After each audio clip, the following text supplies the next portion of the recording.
Annonceurs, entrepreneurs, promoteurs et chefs d'entreprise, choisissez dès à présent votre meilleur partenaire média, Ideal Production. Ideal Production est basé à Cotonou au Bénin. Ideal Production, le partenaire exclusif de Sika TV en Afrique.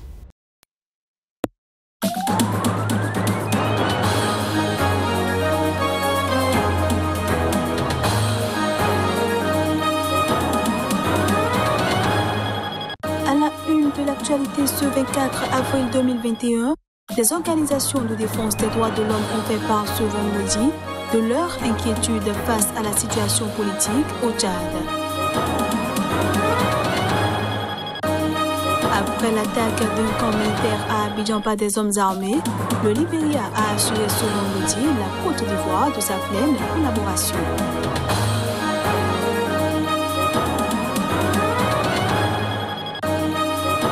Et puis en Russie, l'opposant emprisonné Alexei Navalny a annoncé ce vendredi cesser sa grève de la faim qu'il observait depuis 3 semaines. Il entendait dénoncer par cette grève ses conditions de détention.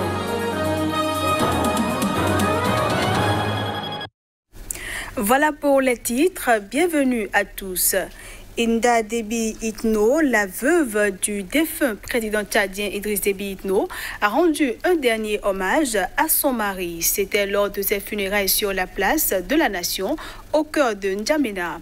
La vie a décidé de votre départ et je dois vous dire au revoir. Le peuple tchadien vous a aimé et vous remet à Dieu, a-t-elle dit. On la suit. Maréchal du Tchad, désormais, vous êtes parti. Adieu.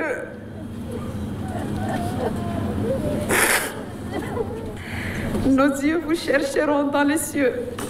Pour toujours, vous serez dans nos cœurs. Aidez-nous à ce que la joie demeure. La vie a décidé de votre départ. Et je dois vous dire au revoir.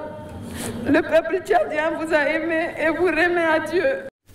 Alors que Inda et les Tchadiens pleurent leur président Idriss Déby Itno, plusieurs organisations de défense des droits de l'homme, dont la Fédération internationale pour les droits humains, ont fait part vendredi de leur inquiétude face à la situation politique au Tchad. Le fils du défunt président Idriss Déby, qui prend la tête d'un conseil militaire de transition, ne les laisse pas indifférents. Nos organisations expriment leurs vives inquiétudes face à ce qui semble davantage s'apparenter à l'organisation d'une succession pour la poursuite de l'accaparement du pouvoir, indique la Fédération internationale pour les droits humains FIDH, la Ligue des droits de l'homme LDH, ainsi que la Ligue tchadienne des droits de l'homme dans un communiqué commun. Depuis 3 jours, c'est bien un coup d'État qui démantèle le système institutionnel et législatif tchadien. La mise en place d'un comité de transition exclusivement composé de militaires et les premières décisions imposées sans dialogue politique inclusif ne sont pas des signaux rassurants, ajoute Drissa Traoré, secrétaire général de la FIDH. Mahamat Idriss Déby, général 4 étoiles de 37 ans et jusqu'alors commandant de la puissante garde républicaine, est le nouvel homme fort du Tchad entouré de 14 généraux après la mort de son père lundi dans des combats contre des rebelles. Peu avant les funérailles vendredi, la France et les pays du G5 Sahel avaient assuré au jeune général Déby leur soutien commun au processus de transition civilo-militaire pour la stabilité de la région, a fait savoir la présidence française. Le G5 Sahel, Mauritanie, Burkina Faso, Mali, Tchad et Niger ont formé une force militaire soutenue par Paris pour combattre les djihadistes dans la région. En France, la présence du président Macron vendredi, assis aux côtés du nouvel homme fort du pays, a fait réagir Jean-Luc Mélenchon, le patron de la France insoumise de la gauche radicale. Consternante image néocolonialiste au Tchad. Pas un autre nom. Non au putsch. Démocratie tout de suite, a-t-il tweeté.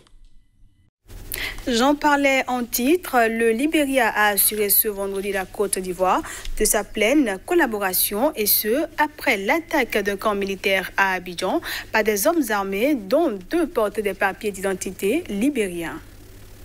Le gouvernement réitère son engagement à s'assurer qu'aucun poste de son territoire ne soit utilisé comme une base de lancement pour une rébellion, a indiqué dans un communiqué le ministre libérien de l'Information. La base militaire de Ndotré dans le nord d'Abidjan a été attaquée dans la nuit de mardi à mercredi par des hommes armés non identifiés dont 3 ont été tués. Un passeport et un permis de conduire du Libéria ont été retrouvés sur 2 des assaillants tués selon des sources de sécurité. Le gouvernement libérien condamne fermement tout acte perturbant la paix de ses voisins et de la région dans son ensemble, selon le communiqué. Les 2 gouvernements se sont engagés à renforcer leur mécanisme conjoint de surveillance des frontières, selon la même source, précisant que le président libérien George Weah enverra prochainement une délégation en Côte d'Ivoire. La base militaire de Ndotré abrite le 2e bataillon projetable des forces armées ivoiriennes qui intervient pour le compte des forces de l'ONU. Cet assaut mystérieux est survenu 3 semaines après une double attaque meurtrière contre les forces de l'ordre dans le nord de la Côte d'Ivoire, frontalier du Burkina Faso, en proie à de nombreuses attaques djihadistes. La Côte d'Ivoire a par ailleurs été le théâtre d'une violente crise électorale qui a fait une centaine de morts et un demi-millier de blessés entre août et novembre 2020, mais la tension est retombée depuis. Au Nigeria, 3 de la vingtaine d'étudiants enlevés mardi soir à Kaduna dans le nord ont été exécutés par leurs ravisseurs. C'est ce qu'ont rapporté les autorités locales. Dans un acte diabolique et absolument cruel, les bandits armés qui ont kidnappé des étudiants de l'université de Greenfield ont tué 3 de leurs otages, a fait savoir Samuel Arwan, ministre local de l'Intérieur. Les autorités de l'État de Kaduna, qui ont toujours clamé qu'elles ne négocieraient pas avec les ravisseurs, dans ce qui semble être le dernier kidnapping de masse contre rançon, n'ont pas révélé le nombre exact d'étudiants enlevés. Ces gangs armés, communément appelés bandits dans cette région du Nigeria, terrorisent les populations dans le centre-ouest et le nord-ouest du pays, pillant des villages, volant le bétail et menant des enlèvements de masse contre rançon. Les autorités régionales de Difa, dans le sud-est du Niger, proche du Nigeria, et théâtre d'attaques djihadistes ont autorisé la reprise des activités de l'ONG française ACTED. Des activités suspendues le 12 avril pour des supposées connexions douteuses et subversives.